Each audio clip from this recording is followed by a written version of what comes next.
Margot Freitag, welcome to the Plant Yourself podcast. Well, thank you very much for having me. It's my pleasure.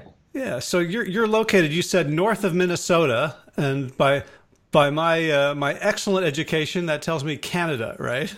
That's that's right. We're in northwestern Ontario. We're on the northwestern shore of Lake Superior. Okay, I'll have to look that up. So that there's like Neil Young songs about where you live, right? Right on, absolutely. He spent a little bit of time here back in the 60s.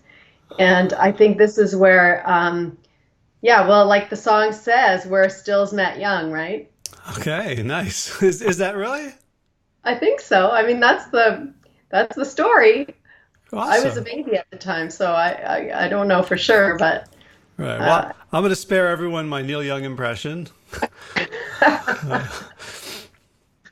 But, so we're here to talk about the work you do helping people improve their health through not just plant-based nutrition, but you're also, I guess, a physical exercise buff. But yeah. let's start with your story. Okay, so I guess my story really starts way back in the early 70s when I was about, well, I was just a little kid, and I had asthma, really bad asthma. And my parents used to rush me to the emergency room regularly. And what's interesting is in those days, there was no Ventolin, like there were no puffers. And Hmm. so they just take me to the emergency room, and I would get a shot of adrenaline, norepinephrine, Uh-huh. in my arm. So And it what did the asthma look like to you? Like what's the earliest you can remember like having a thing? It's really a panicky feeling. I mean, try holding your breath and see what that feels like. Hmm. It's really laboring to breathe and really struggling to breathe, and it's frightening, and it causes a lot of anxiety. And there's really nothing else that you can do except concentrate on breathing. I mean, it's hard to really focus on anything else in your life when you can't breathe. And so that kind of was a theme, right? As I got older and into my teenage years, I struggled. I struggled in school. I was always struggling to breathe. So it was hard to concentrate. I kind of had this mental fog. And obviously, everything that goes along with asthma, lots of allergies, sinus issues, just inflammation in the body. And of course, I struggled with my weight as well. Uh-huh. So there's all of that. Uh-huh. So were you having the anxiety while you were struggling to breathe? Or I can imagine that if you never know what's going to trigger it when the next bout is going to occur, that there might be some, low grade continual anxiety, like just always looking over your shoulder for this thing. It's a funny thing. I don't know about that. When I was really young, I don't know. I don't remember feeling particularly anxious. I do remember, I was an animal lover, and there were all these rules about me not having pets or anything like that. Mm. And so that was hard as a child. I wanted to pick up everybody's cat and, all of the rest of it, and I couldn't do that. So I do remember feeling, I guess limited in some ways Mm. um, as a kid. Yeah. Yeah. And at that point, I'm trying to remember what we knew scientifically about asthma, and what of that knowledge had kind of made its way down to the medical establishment and beyond that. What do you remember? Like what you thought was causing it? Well, we definitely knew that I had allergies, and I think that there was this idea that as long as my parents did everything like hyper cleanliness, we had cheesecloth over the vents where the heat came up. There was lots of no fragrances and detergents and things like that, and definitely no pets. But what's really interesting is I do remember once having an asthma attack when we were visiting relatives in Montreal, and my parents took me to the emergency room there. And I'll never forget the doctor standing in the hallway, and the doctor came out of, I guess, the doctor's area where all of the doctors were gathered. And there was this big cloud of smoke. So, of course, this is in the 70s. All of the doctors would go into this room to, and I remember them all coming out, and the doctor was holding a cigarette, and There's just like smoke billowing, and it was kind of. I remember even then, as a youngster, thinking, "Oh, that's odd."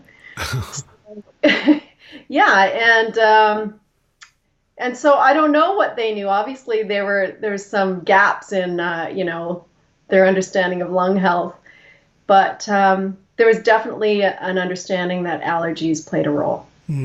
So given the restriction on pets and the cheesecloth and the hyper cleanliness, do you feel like you were fragilized? Like, that there was something you needed to be protected from all the time? Did that sort of like affect your self identity? Yeah. Oh, for sure. I think so. Yeah, I felt less than, limited, definitely felt limited. And yeah, my brother was a super athlete, and I was kind of limited that way. There was a period of time where I was okay. It looked like we lived in Australia for a year when I was about 7, 8, and I didn't have asthma that year. And so for years, my mother tried to figure out what it was. And of course, what we were doing that was different there was we were eating a lot of fresh fruit and a lot of vegetables. Interesting, right? And then we'd come back to Canada where everything was, meat centered and processed, and less fresh fruits in winters. That's so interesting that the thing that was like sort of most in front of your face and obvious is the thing you would miss. Right. Isn't that interesting? Yeah. But I mean, nobody made the connection. There was just no food and lung health. That's just not a thing, right? It just wasn't a thing. So what sorts of things did she try to like recreate Australia? One of the things was I was on the swim team there, and I was a competitive swimmer. Now, ironically, we know now that chlorine can play a role in the development of lung disease and asthma. But I didn't have the asthma when I was on the swim team. And so when we came back, I was on the swim team back here in Canada. And, I don't really remember that period. I don't remember if it worked or if it was, it definitely wasn't long term. By the time I was in high school, I was really struggling. So at what age were you when these handheld devices became available so you could self-medicate? Oh, yeah, I don't remember the exact year, but I'm going to say somewhere in elementary school, somewhere probably late elementary school, maybe grade 6. Oh, I don't really know, Howard. That's good enough. This isn't a deposition. But I should know that. I should look that up. So, like, were you the only kid with an inhaler at that point, or was it becoming more common? I remember being kind of the only one. It wasn't like today. I mean, now tons of kids have puffers, right? Right. And which is also really interesting. I don't remember knowing other people with asthma at the time. No, it was just me. Yeah, I remember, as a teacher, and this was like the mid to late 90s, you'd go on a field trip and you'd go around with a plastic bag and everyone would have their puffer with their name written on it and masking tape. It would all go in the bag and then we'd hand them back out. It was like very, very common. Yeah. Isn't that interesting? Yeah. Definitely. When not recently, I guess 2 years ago now, I did a talk in an elementary school and I asked kids in the school, like everybody, the whole school came to the gym and I spoke, and I asked the kids to put up their hand if they had experienced asthma, and I'm going to say close to half of the kids put their hand up and said that they had asthma or they had experienced something like asthma or they knew somebody with asthma. So super common. Yeah. So I know from your bio on your website that you were very athletic. So like you didn't let this stop you, right? No, it's interesting when it gives you some sort of resilience and fortitude when you're struggling to breathe. I mean, like I don't know, you just do it, right? So I used my puffers. I had inhaled steroids, and I just kept going. So it was sort of like, yeah, I'm going for a run, and I had my puffer and in one hand and my Walkman in the other, and away I would go. And I just kept going. And in fact, I do think that in those days, fitness played a big role in me managing my asthma. So the more fit I was, the stronger my lungs became, and the better it was. I love that idea that like if you're running and it's a hard run and you're like, this is nothing. I can, like compared to asthma, this is okay. Yeah, definitely. You probably trained harder than a lot of other people. Yeah, well, it was definitely 100% effort all the time. So I tended to do quite well, in races and triathlons and that kind of thing, which I know you're very familiar with, right? Well, I'm familiar with 1/3 of triathlons. The bipedal third. That's right, the bipedal third. Yeah. Okay. So, and along with the asthma, because we had prepared to talk about this topic in particular, but were there other things going on that other health issues or limitations or? I think what's interesting is the limitations were associated with weight. So I started to gain weight around puberty, I guess. And so there was a lot of self-limiting beliefs, right? So there were stories around my limitations and that when you have a story about your limitations, you look for evidence to support that, right? I think I did a lot of that. So it took it took a toll on my self-esteem and my confidence. I was the chubby kid with asthma, and yes, I think there was more of a belief that I couldn't do what maybe, especially my brother, who was this amazing athlete, what he was able to do. So there was some mental stuff that was going on. Definitely some belief systems that were developing at that time. Yeah. And did you address the overweight through the athleticism and the training, or like were they going hand in hand? Were you like a good athlete and heavy? I was I became a real yo-yo dieter. It became a mental thing with me, an emotional thing with me. And so exercise helps, but really weight loss isn't about so much about exercise as it is about the food, right? Right. So there was that battle. There was just an ongoing battle for many, many years. I don't even know how that's just such a big conversation to have in and of itself. But there was a battle around what I was capable of and what I could do, and then this struggle that I didn't have any information about how to solve, right? From an emotional standpoint. Yeah. Right. I mean, that's a conversation that, so many of us can have in our own nuanced way, like, struggling with weight and like what were some of the dumbest things you tried looking back?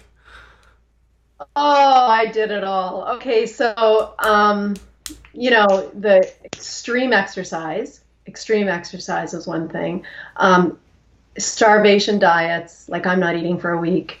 Apple diets, I'm just eating apples for a week. Of course, everything they teach you that's wrong about no carbohydrates and high protein and all of that. I mean, I did all of that. So, and here's the thing is that I could never really give up carbohydrates. I just wasn't going to do that. And I also wasn't going to give up cheese. So it's really fun. Like when I was 16, I joined my first weight loss program. And in that program, they allowed for, cheese, but you couldn't have carrots because carrots were high in sugar. Oh. Isn't that interesting? Mm-hmm. So there's all this misinformation I think really gets people tripped up And it's hard to climb out of that when it's indoctrinated into us to eliminate carbohydrates, right? And of course, that all played a role in the asthma, which I found out later. But it just made matters much worse. Yeah. And what in your mind, what were your goals for weight loss? Was it for performance or to fit in better? Like, what was important to you about getting to a lean weight? Yeah, it was the same reason it is for so many women and young girls. For me, I was a teenage girl. I mean, I was a teenage girl, and I thought, it was my self-esteem. It was the way I looked in clothes. It was what I could wear. And I wasn't even really that heavy. I mean, I wasn't ever really what you would call obese, but, I struggled a little bit.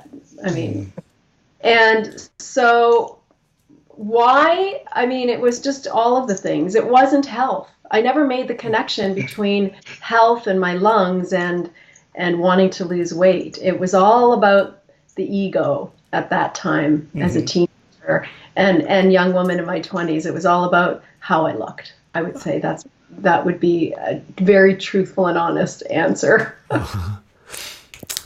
So the struggle continued into your 20s, even as you were this accomplished athlete?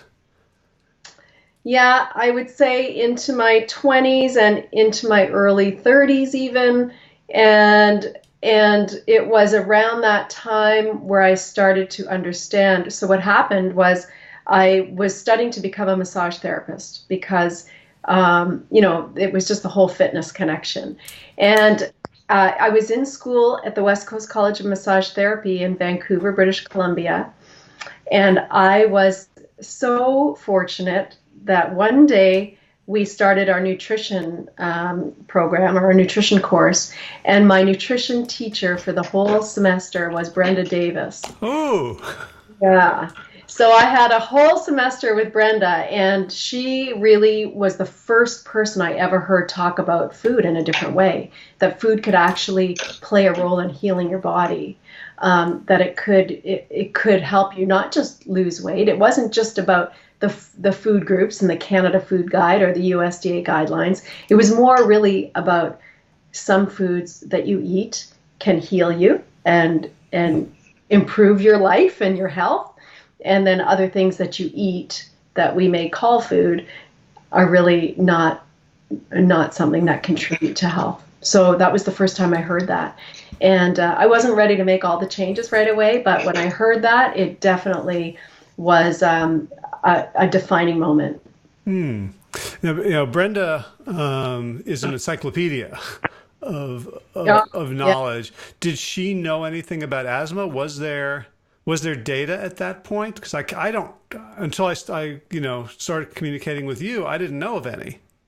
Yeah, there's really not very much, and there wasn't at that time. At least she didn't seem to. I mean, we never had that conversation, but she did talk a lot about dairy and its role with type 1 diabetes and cancers and heart disease. She did talk about those things back then, and but she was a young woman at the time. She wasn't who she is now. She definitely had the same beliefs, and she was very determined and as inspiring then as she is now. She was a young dietitian who believed in a vegan lifestyle, and so she shared all of that with us, and it was remarkable. Did that connect with your love of animals? It did, yeah. But here's the thing: some people become vegan because of animals, and I think that I sort of put the pieces together once I understood the other side. You can make a lot of excuses to eat the way you want to eat, as you probably know. It's really easy to not make the connection. I call it the conscious wall of disconnect. So, it's really easy to make excuses. I'm going to buy organic, or my eggs will be free range, or, whatever. the story is. It's really easy to make those connections. I was never much of a meat eater, but I ate a lot of dairy and eggs. Mm-hmm. That's right. Mm-hmm. So what sorts of changes did you start making incrementally, and what did you notice? So the first thing that I did was, giving up meat was easy. I was not ever a red meat eater. I did eat chicken. Chicken was the first to go. Fish was the last as far as the flesh. And then when I had my children, that's when I did the plant-based nutrition certification through Cornell when my kids were really little. And at that time, I finally understood that we didn't have to be eating fish. And I remember telling my kids, okay, so you don't have to eat the fish anymore. And they were so excited to hear that. Yeah. But I also told them, we're not going to have dairy products in the house. And they were quite upset to hear that, as you can probably guess. But that's sort of how it went. So the dairy was the last to go. And that's when I saw the biggest shift in the asthma. And I also have to say that giving up cheese was almost an instant answer to yo-yo dieting and the weight issues. So how was it hard for you? Did you find yourself, craving or cheating, or were you able to make this decision? Everybody's different. Some people give things up over time. For me, it was cold turkey. I never imagined a life without cheese, honestly. It was just not on my radar, but I knew what I needed to do. Part of the reason that I actually did it cold turkey was because my son, when he was 4, was diagnosed with asthma. And the doctors told us he would need an inhaled steroid. And I just thought, I know what we need to do. I had Brenda as a teacher. I know that this is the answer. And so we did it cold turkey. And within 3 days, the Ventolins were at the back of the cabinet collecting dust. We just didn't need them. And so, there's no bigger motivator. Nothing could make me eat cheese after that. It was just so easy when you see those kinds of results. So was that like the moment you knew that your asthma was food related after the 3 days? I was suspecting it for a while, and from what I had read and from the work that the work I did with Brenda, and I just Googled everything and researched and looked, and there wasn't much out there, but there was enough to tell me there was a connection. And so then that was the proof, right? The final proof was this incredible transformation in such a short period of time. And it was just so profound that we couldn't even imagine going back. And did you start to notice changes, not just the absence of episodes, but in other ways? Yeah, so my skin cleared up. The mental fog that kind of was hovering over me like a big gray cloud for most of my life just lifted. I had clarity, and I had energy. The energy skyrocketed. I'm sure you've heard that 1,001 times. And I just felt so much better. I stopped getting sick. No more. I used to get pneumonia every winter. And I haven't had pneumonia. I haven't even had the flu in years. So everything got better. Everything got better. And like the first two things you mentioned, the mental fog and the energy, I'm imagining that you didn't know that you had that. You had problems with those because that was baseline. Right. That was baseline. I didn't know. I just knew I didn't have a great sort of bandwidth for concentration or, yeah. Right. So, yeah. All right. So I got asthma. I'm just a little ADHD. I'm a little chubby. I have skin problems. That's who I am. And you discovered it wasn't you. It was the bovine. That's right. That's right. And I want to add to that too, that I was able to really do an experiment with, once I got the animal foods out, I could experiment with other things. So even it's interesting, and people who have asthma might really relate to this.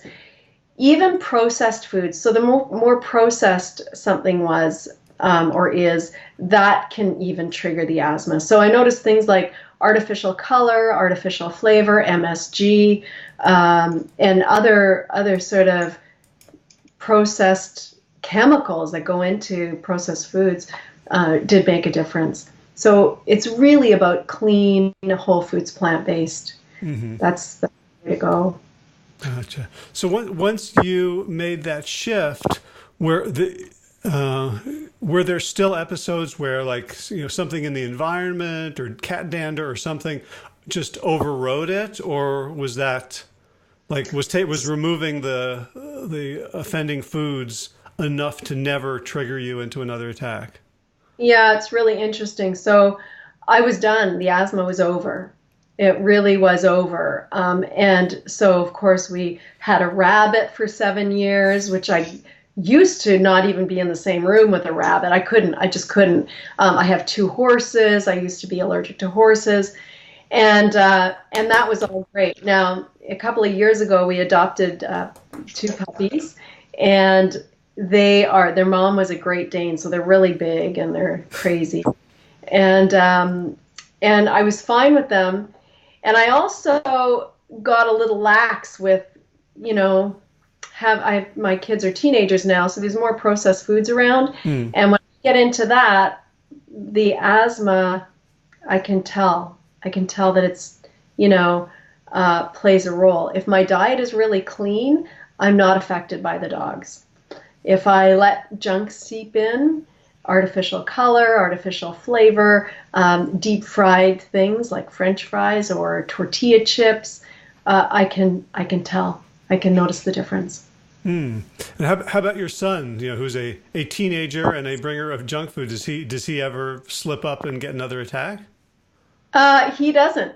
He's done. He's free and clear. He does. My daughter is 100% committed vegan, plant-based. My son is what I would call vegetarian, and I would say vegan with the exception of pizza. Uh-huh. Yeah, and that really has a lot to do with he's a hockey player, and Okay. there's a lot of that with hockey, right? Uh-huh. Pizza parties. Like But that. if he limits it, it doesn't trigger him. No, not at all. Mm-hmm. Right. So we're talking about like a dietary pattern, right? So that, like, for sounds like for you, abstinence is really important. For a 16-year-old boy, staying 95% is sufficient. Right, exactly. Yeah. So the fewer, I think the earlier you begin, and if you're not dealing with major disease early on, you probably can get away with a little bit of that and be just fine. Mm. And maybe everybody's just different, right? Everybody has a different tolerance level or whatever that is. But he's fine, and he can have pizza once in a while and get away with that. I personally just don't even want it. Right. I'm sure you can relate to that, Howard. We get to a point where it's just not something that's even remotely interesting. Right. Right. It's like, well, I could stick my finger over the hot flame for just a few seconds. Yeah. Yeah. Wow. Right. Right. Right. It's like when we have that much experience of the negative consequences, that we start to connect them with the moment of pleasure itself. It kind of undercuts the craving. Right. Right.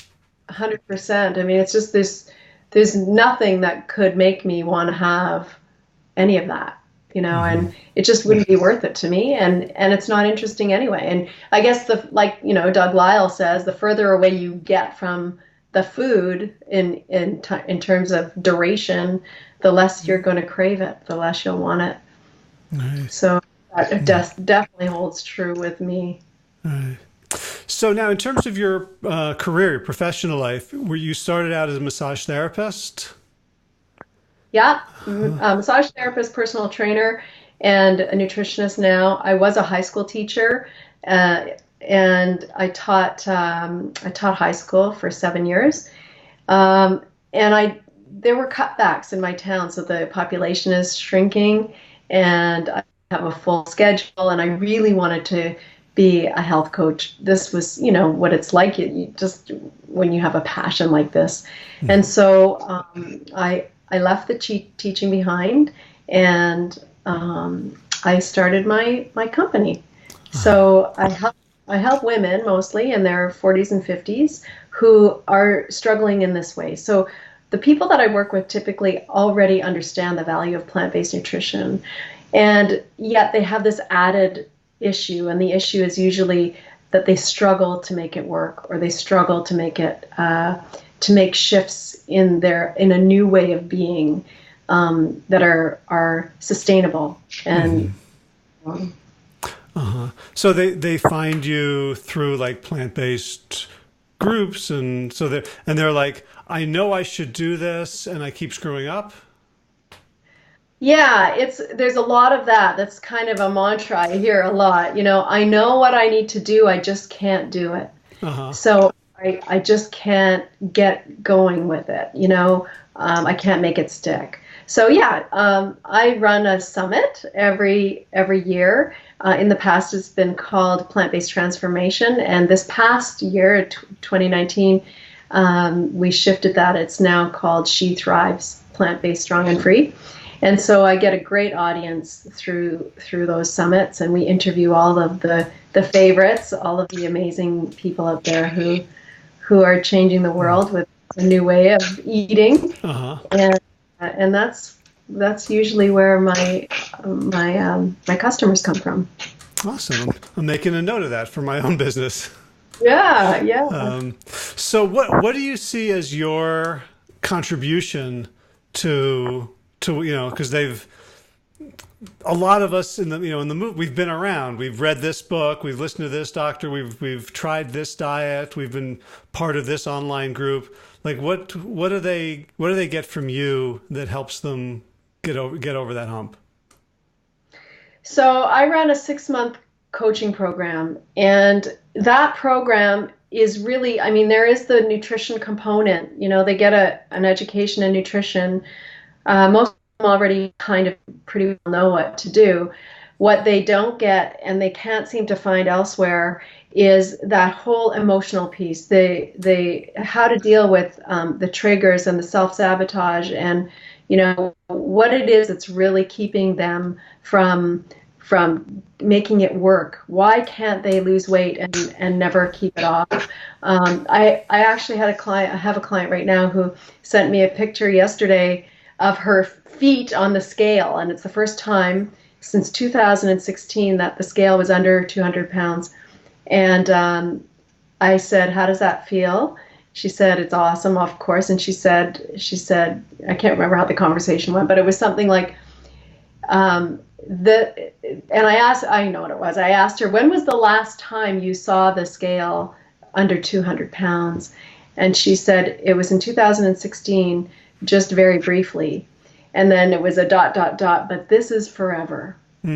So it's about changing their mindset. It's a mindset shift. So it's behavioral change instead of just following a new food plan and trying to get the food right. So yes, we have to get the food right. That's critical.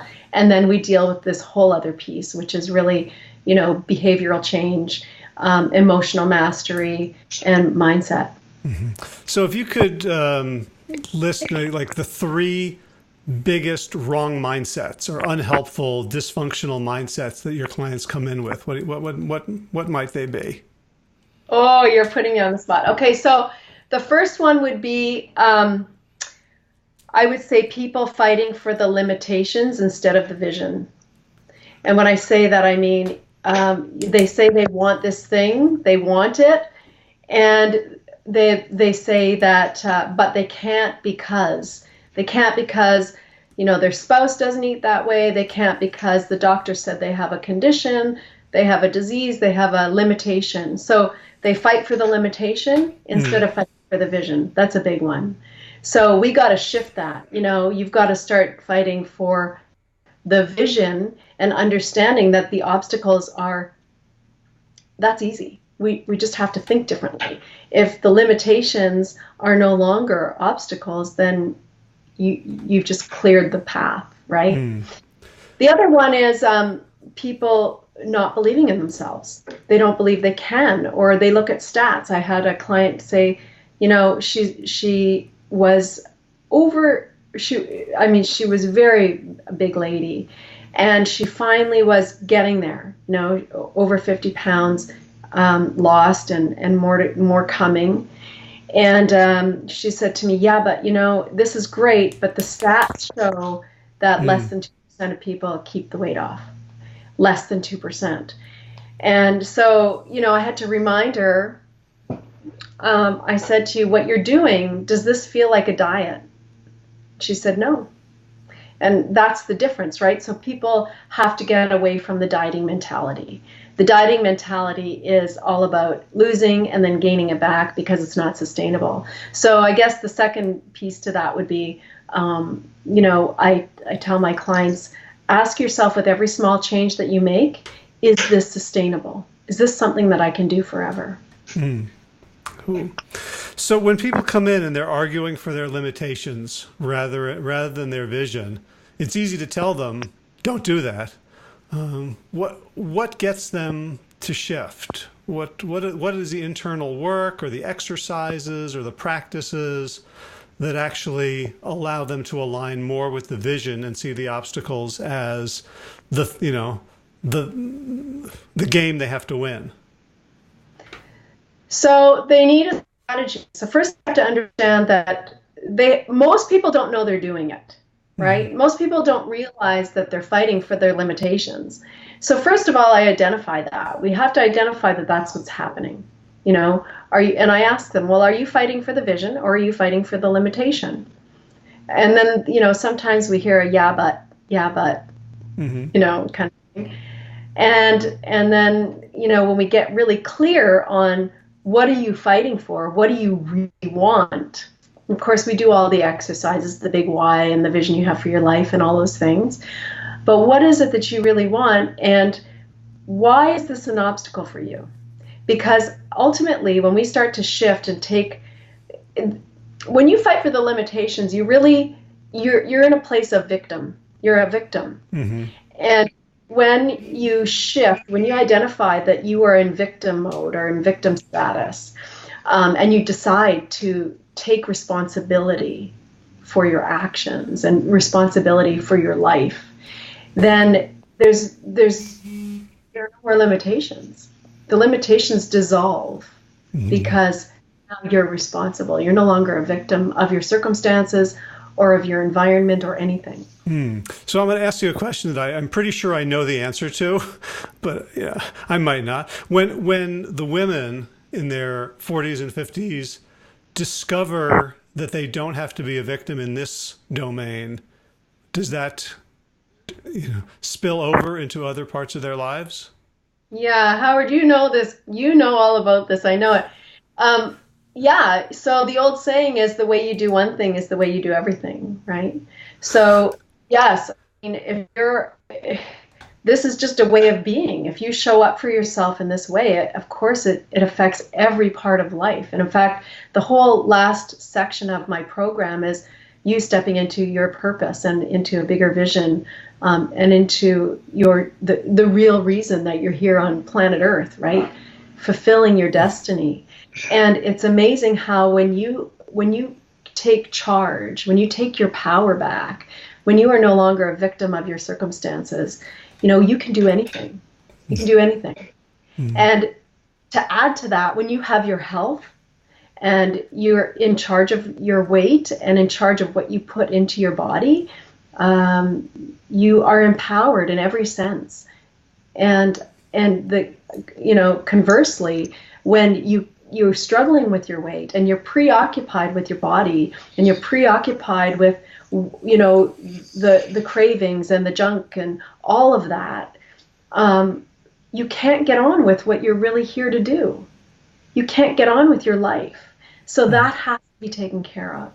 And then when you've empowered yourself with those strategies, you just use those same strategies and tools for the bigger mission. So yeah, so I think we have pretty much the same demographic. So yeah. like one thing that I'm curious about for your crowd is like, there's a certain simplicity to realizing you're not a victim of your genes or your geography. It's much more complicated if you feel like you're a victim of your marriage, right? Or your aging parents with whom you've never had a good relationship and your mother always called you chubby or something, like, do you find that people have to, sort of struggle with sort of reasserting themselves in relationship, and sometimes those break? Yeah. We deal with this. And do relationships need to break? They don't need to break. Personal development is everything. And if you're trying to work on your marriage, you really are working on yourself. If you're trying to work on relationships with others, you're really working on yourself. Nobody can make you eat a donut, right? Mm-hmm. So when people say to me, it's really hard because, my husband doesn't eat this way, or, the family's coming over and they're bringing Kentucky Fried Chicken, or, it's really hard because my family makes fun of me, or they don't believe it, and I'm all alone in this. Well, it's really hard if you say it's really hard. And I believe it's really hard, but my husband doesn't eat the way I eat. And, my family members, some do, some don't. But we all get to make decisions for ourselves. You're a grown-up. You can make a choice for yourself. And is it going to be hard? Well, it might be hard. It might be hard for a little while. And then everything is hard before it's easy. So, yes, are you a victim of your circumstances? If you allow it. So I think people need to surround themselves with community, somebody who is going to keep them accountable, getting a coach like you or like me. And then we can support one another in moving through those difficult times. Cool. So let's talk about the second one. So not believing in themselves. This, how do you help someone, if someone believes that that's the edge of a cliff and they can't take a step, and I can see it's not, it's just a path, but they're not believing in yourself feels to me like a map of reality. Yeah. How do you help people? Do you need to get that? I do, yeah. Okay. Unplug my phone. Sorry about that. So first of all, people have to have a certain amount of hope in order to step into working with a coach, right? They have to know at some level that something could be possible. Would you agree? Well, I think, just the fact of someone signing up or, giving me their credit card is that already has changed something. It has changed something. And there's this other thing, when I was a massage therapist, I had people who came to me who would say, I have this issue, I have this injury, and I really need help getting to the other side of it. I'm eating right, I'm doing exercises, I'm in rehab, whatever, and I need some extra support. And those people always get well, right? They have the right mindset. And then there are the people who come to you and they say, fix me, fix me. And so that in itself is they don't have their power, they haven't taken their power. So those are the people that are the hardest to work with, because if they don't believe in themselves, they put all of their, that's a lot for a coach to take on. If you don't have any sort of belief that things can get better, you're stuck. Yeah. What I find is there is a space of belief, but the better they do, it almost feels like a rubber band stretching. It's almost like their success is proof of how bad the failure is about to become. Right. Well, so, small sustainable changes, right? So if somebody doesn't believe that things can really be different for them, can they make one small change that feels like it's it's something they can stick to. And then maybe do they see a change? And if they do, then maybe they can take another small step. Mm. And it's not about whether or not they can or they can't. It's or if they can achieve this great goal, or maybe we can break it down into just small tweaks, small changes. And I think the other really important piece to that is, coming into facing a new way of being, or stepping into change, and knowing that this is about progress. This is not about being perfect and having the best body and being an ultra marathoner or doing something extraordinary. It's about making a small change and then making another small change until you've made enough small changes that you're transforming your health and your well-being. So yeah, in a sense, belief is kind of a red herring. Like, believing you can do something could be just as unrealistic. It's about, okay, as you said, let's do an experiment, make this small change, and test your hypothesis, right? So that it becomes a matter of experience as opposed to what I have to believe. Right on. Yeah. The third one you said was the dieting mentality. Is that sort of like, I will do this until I achieve my goal, and then this is a short-term sprint, as opposed to like what you asked that woman, does this feel like a diet? Is that what you're talking about? Yeah, for sure. And the people who are, you can't do this, you can't change your life and be on a diet. Diets don't work. We all know that. Dieting mentality includes such I guess parameters that make people feel that they're either successful or failures. And I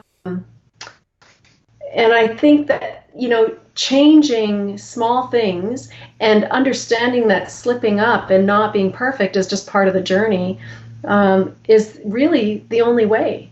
It's just the only way. So if we can get over the dieting mentality, so I'm always on my clients about this because they come into my community, with this mentality. They all have it. I'm, weighing and measuring, cutting things out 100%, like people saying I've got a sugar problem, and so I'm not eating any sugar, and that includes fruit. Well, is that sustainable? Because that's a dieting mentality. So sometimes people don't even realize they're doing it. They know they don't want to be in a dieting mentality, but they don't realize some of their behaviors are so cruel, so hard. It's just so not kind and compassionate to yourself to expect that from yourself, right? Yeah. Well, it gets tricky. It can be tricky at the beginning because, like, if you say, "Oh, I'm going to eliminate sugar," and you're thinking, processed sugar, like that can also feel like dieting, like this has to be temporary. You go 21 days and you're like, "Oh, there was no nutritional requirement for sugar." Right. Yeah. But, when people say to me, I have a sugar problem, I crave sugar all day long, and I try and I can't quit. And I ask them, how much fruit are you eating? Usually they're not eating enough fruit. Mm-hmm. So, my suggestion is eat more fruit and don't limit your fruit. Just have more fruit and see how that feels. Right. It's like I have an oxygen problem. I keep needing to breathe. Yeah. Right? Yeah, I think that is a the sort of the pleasure trap kind of understanding, right. That when you can, and it's one of the few things you can actually give to people. Like you said, like you'll tell them where they're a little bit off in their thinking. Like I love the moment where people can understand their physiology and go, "Oh, I'm not broken." Right. Like I'm I'm a healthy organism in a messed up environment. Yeah. Yeah. People are so hard on themselves. They think there's something wrong with them. And of course, there's nothing wrong. It's just the pressures that and these impossible parameters they put on themselves to get to where they want to go. It's just really sad, and it's just misinformation. And this idea that they have to be perfect. And if they don't, then of course, they're off into left field for 3 weeks because they had that morsel of something, and so it's really about being a little bit more gentle and understanding, your physiology. There's nothing wrong. The body's doing what it's supposed to do.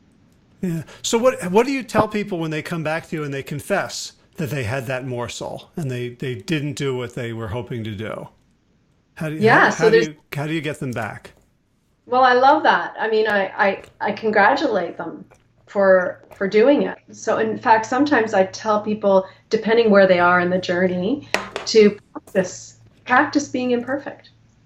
Because the culprit is not the chocolate cake at, Susie's birthday party.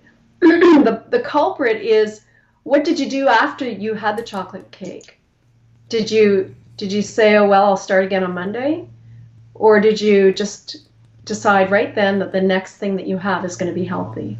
Mm-hmm. So it's really about not getting derailed, right?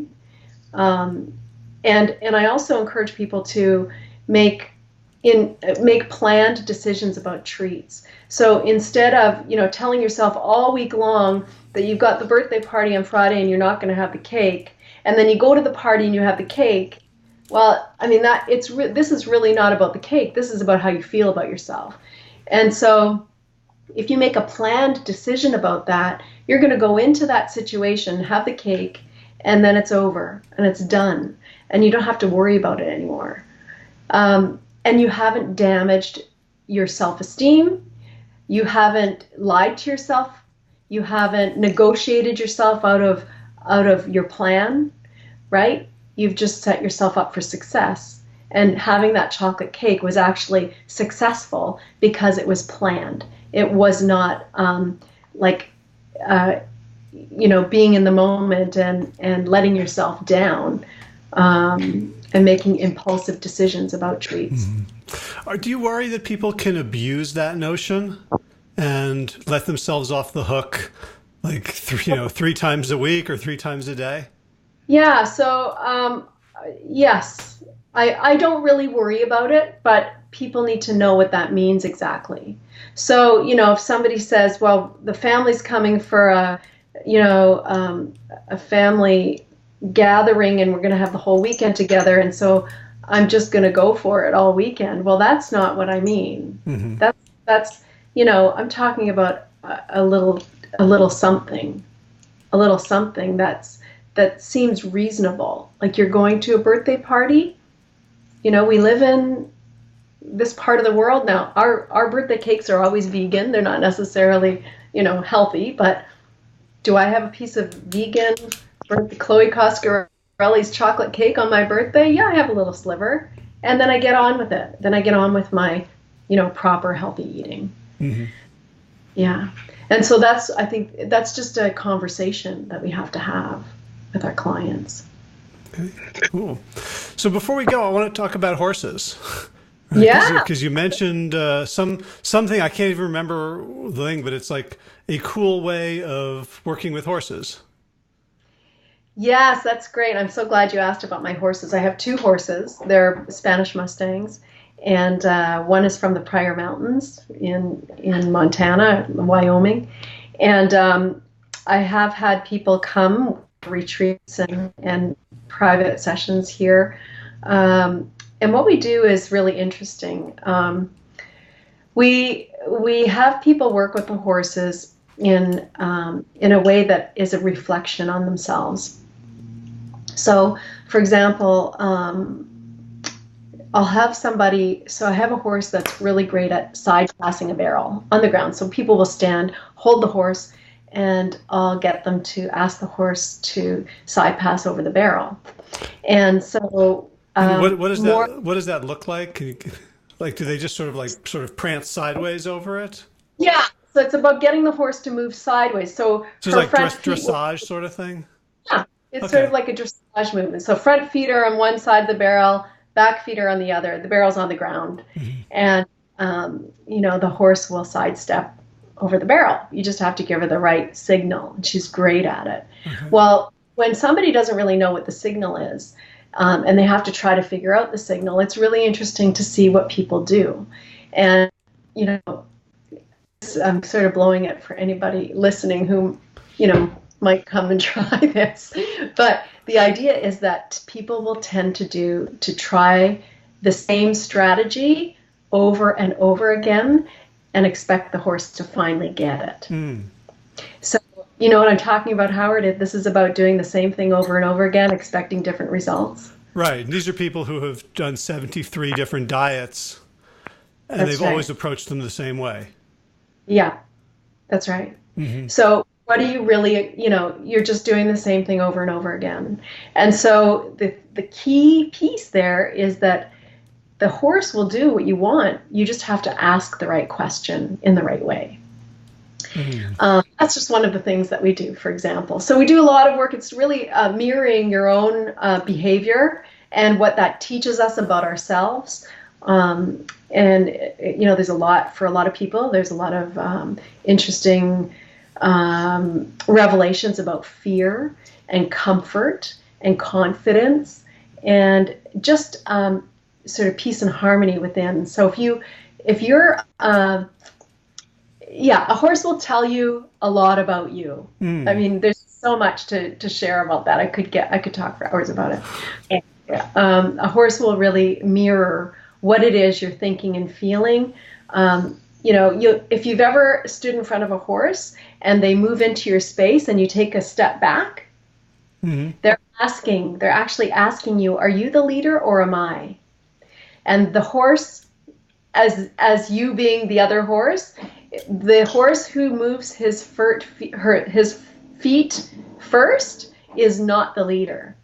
So if you're stepping back to allow a horse to come into your space, he's understanding that he gets to be the leader. Uh-huh. So there's just a lot of really interesting play and learning that comes along with working with horses. And we learn a lot about our own behaviors in doing that. Yeah, and in the work that I do a lot of work with people's nervous systems. And there are ways in which non-human mammals are so much safer for people to be around. Yes. Right? That there's the horse, may be asserting dominance, but it's never going to lie to you. It will never lie. You're right on. That's so true. Yeah. Right. And that just, I've seen so many people just, whether it's dolphins or horses or dogs or cats, that their nervous system gets to stop being vigilant. And they can now take in like reality. It's almost like the nervous system, what we were talking about earlier, about that map of reality that isn't real. Right. When they're like around, especially a sensitive mammal, that it's also a herd animal, a social being. That for the first time they can kind of let in, like, oh, like, my dad is not abusing me anymore. Like I get to respond to the world in a way other than imminent danger. So true. There's so much information around trauma and animals, right? So, and that whole piece is such an interesting piece. I don't know a lot about it, but I'm fascinated by it. And, this idea that animals don't get stuck in trauma. They can let it go. Their nervous system it is not always deregulated. Once they get through that fight or flight, they're good. They're good to go. And people aren't necessarily the same, right? They get stuck in trauma. So they get stuck in the fight or flight or freeze. And if that happens when they're really young, that can really play a role in how they behave with food as adults.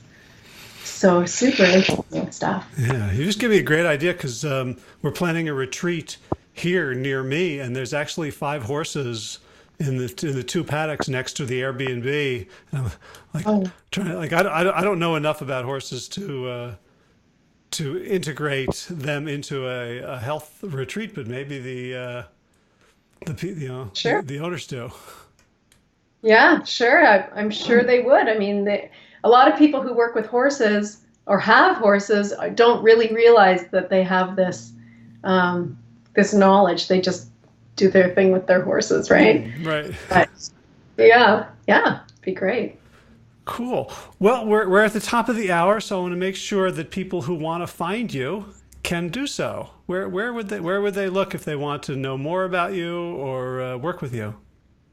That's great. So my website is taigawholehealth.com, and Taiga is spelled Taiga, which is actually another name for the boreal forest, which is where I live up here in Canada. So it's taigawholehealth.com.